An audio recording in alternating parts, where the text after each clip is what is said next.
بسم اللہ الرحمن الرحیم۔ حضرات عزیز وقار، آپ کے سامنے میں نے امام شافعی کا جو موقف تھا وہ بیان کرنا تھا کہ امام شافعی رحمۃ اللہ تعالیٰ علیہ پہلے تشہد کے اندر درود پاک اور دعا پڑھنے کے بارے میں کیا کہتے ہیں۔ اس سے پہلے سابقہ ویڈیو میں آپ نے احناف کا جو موقف تھا شیخ ناصر البانی اور شیخ ابن حزم کے مقابلے میں نے وہ بیان کیا تھا۔ تو پچھلی ویڈیو میں نے یہ بتایا تھا کہ میں اب آپ کے سامنے امام شافعی کا جو موقف ہے وہ میں بیان کروں گا۔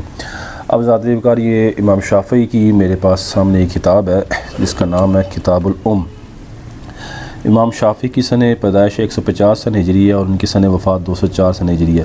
یہ کتاب الام ہے اور اس کی جلد 2 ہے اور کتاب الصلاۃ ہے۔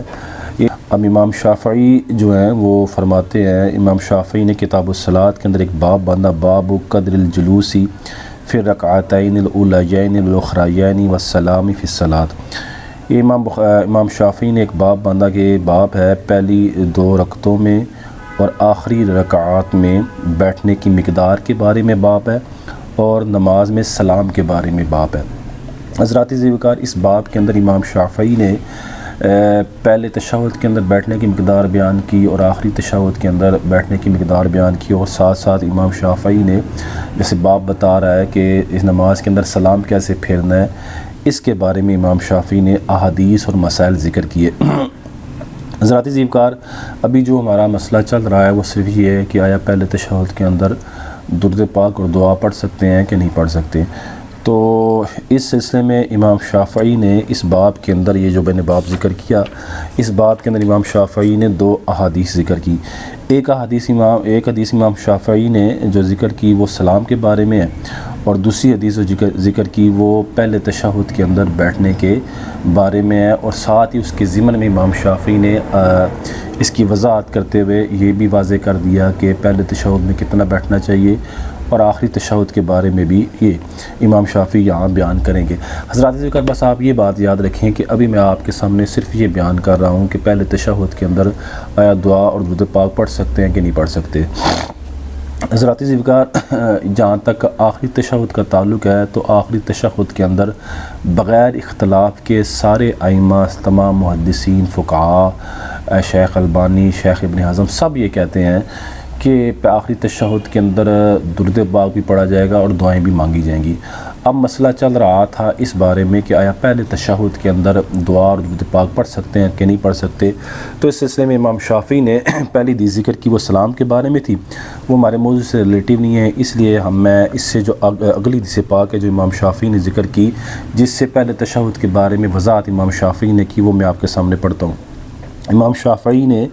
اپنی سند کے ساتھ اس حدیث پاک کو عبداللہ بن مسعود رضی اللہ تعالیٰ عنہ سے نقل کیا، اور فرماتے ہیں کان رسول اللہ صلی اللہ علیہ وسلم فی الرکعتین کأنہ علی ردفی قلت حتی یقوم قال ذاک یرید۔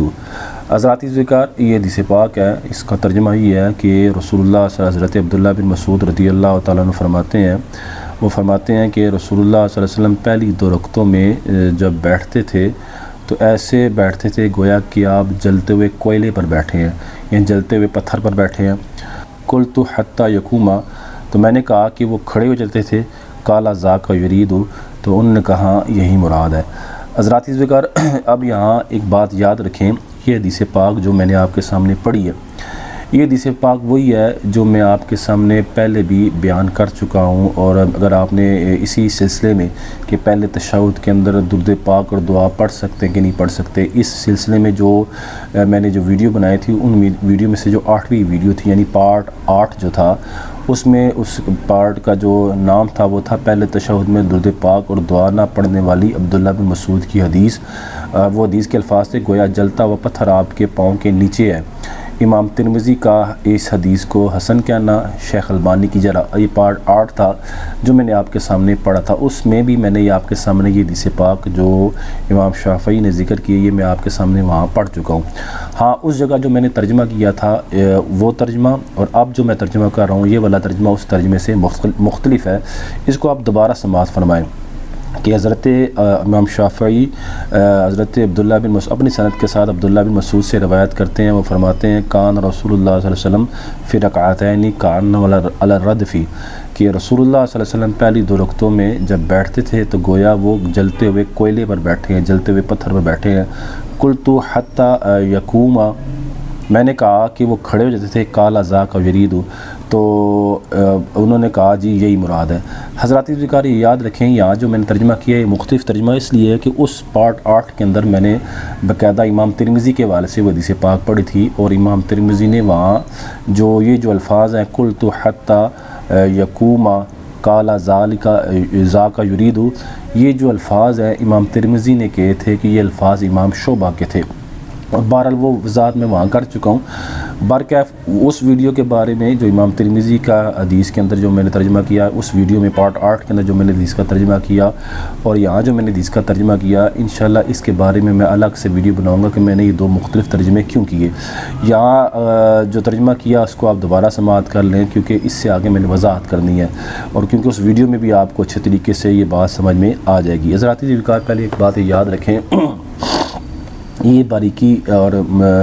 تھوڑے سے مشکل مسائل ضرور ہیں، لیکن حضرات ذکر یہ محدثین کے وہ محنت ہے جو محدثین نے بڑی ایمانداری کے ساتھ اپنی کتابوں کے اندر لکھی ہے۔ اور آپ نے اگر دیگر دروس سنے ہوں گے احادیث پر، یا آپ نے جمعے کے خطبات سنے ہوں گے، یا ویسے آپ نے درس حدیث سنا ہوگا، یا ویسے آپ یوٹیوب کے اوپر اگر آپ دیکھیں تو آپ کے سامنے یہ مسائل بیان ہوتے ہوں گے، لیکن اتنی تفصیل سے کوئی بھی یہ مسائل بیان نہیں کرتا، اور اس کی بہت سی وجوہات ہیں۔ ایک تو لوگوں کا دینی شعور نہیں ہوتا، لوگ دین کی طرف راغب نہیں ہوتے، اور دوسرا یہ ایسی باتیں ہیں جو مدارس کے اندر پڑھائی جاتی ہیں، مدارس کے اندر پڑھنے کے بعد علماء پڑھتے ہیں، اور پھر وہ ان مسائل کی بنیاد پر آگے لوگوں کے سامنے مسائل بیان کرتے ہیں۔ آج میں آپ کے سامنے یہ بالتفصیل سارے مسائل اس لیے بیان کروں تاکہ آپ کو پتہ چلے کہ محدثین نے کتنی ایمانداری کے ساتھ قرآن حدیث سے رسول اللہ صلی اللہ علیہ وسلم کے دین کو ہمارے سامنے نکھار کے رکھا۔ یہ کوئی آسان معاملہ نہیں تھا۔ آج یہ اس سب کی وجہ یہ ہے کہ آج آپ کے سامنے جو یوٹیوب ہے اس کے اوپر جو جس انداز میں، یا جو لوگ چھوٹے چھوٹے جگہوں پر بیٹھ کر، یا دینی شعور نہ ہونے کی بنیاد پر، دینی سمجھ نہ ہونے کی بنیاد پر صرف اردو کتابوں سے لکھا ہوا پڑھ کے جو آپ کو سنا دیتے ہیں، اور وہ کیا نام ہے صرف کافی نہیں ہوتا۔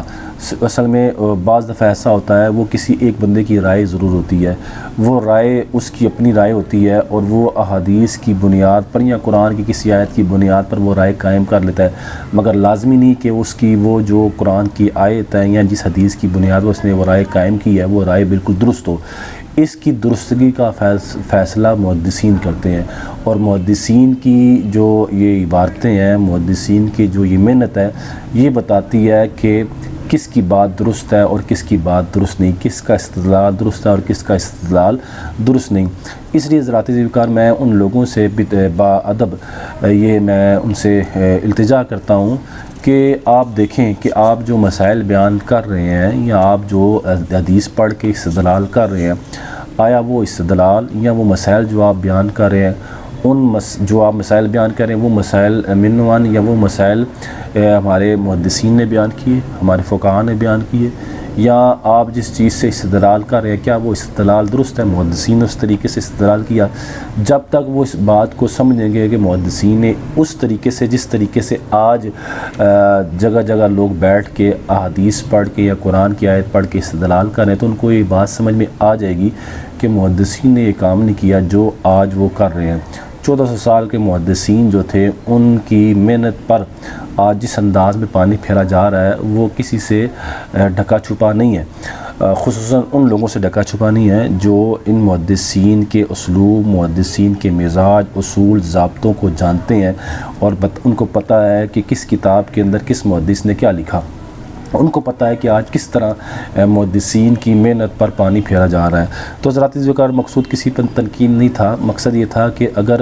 وہ یہ سمجھتے ہیں حضرات جو بیٹھے ہوئے مسائل بیان کر رہے ہیں کہ وہ منوان یہ مسائل جو بیان کر رہے ہیں وہ صحیح مسائل ہیں، تو وہ کسی ایک مسئلے پر، ایک ہی مسئلے پر یا ایک ہی حدیث پر جو محدثین کی آراء ہے وہ اکٹھی کر کے کسی ایک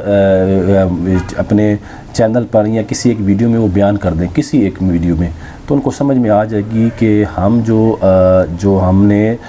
صرف اردو کتابوں سے پڑھ کر جو ہم مسائل بیان کر رہے ہیں وہ محدثین کا طریقہ نہیں ہے، اور نہ ہی ان کو ان کتابوں تک رسائی حاصل ہو پائے گی کہ ان کتابوں کے اندر کیا لکھا ہوا ہے۔ اور پھر جس کتاب کا جو مصنف ہے، جیسے کتاب العلم امام شافعی یہ اس کتاب کی مصنف ہے، اور اس کتاب کی جو امام شافعی مصنف ہے، تو امام شافعی نے اس کتاب کو لکھنے میں کیا اسلوب اپنایا، یہ ہر بندہ نہیں پڑھ پاتا، یہ ہر بندہ نہیں سمجھ پاتا۔ اگر کوئی ایسا ہے تو وہ کیا نام ہے اردو کتابوں کی مدد سے اگر وہ ایسا کرتا ہے تو میں یہ تقریباً 90% میں یہ ایمانداری سے آپ کو کہتا ہوں کہ 90% وہ بندہ خطا کرے گا، اس کو سمجھ ہی نہیں آئے گی کہ یہ کیا لکھا ہوا ہے یا کیا باتیں ہیں۔ اس لیے یہ باتیں ہر چند کے آپ کے سامنے مشکل ہے، لیکن آپ ان کو بار بار دیکھیں اور سمجھنے کی کوشش کریں، انشاءاللہ آپ کو بہت فائدہ ہوگا۔ تو ابھی جو لاسٹ میں ہم بات کر رہے تھے وہ یہ تھی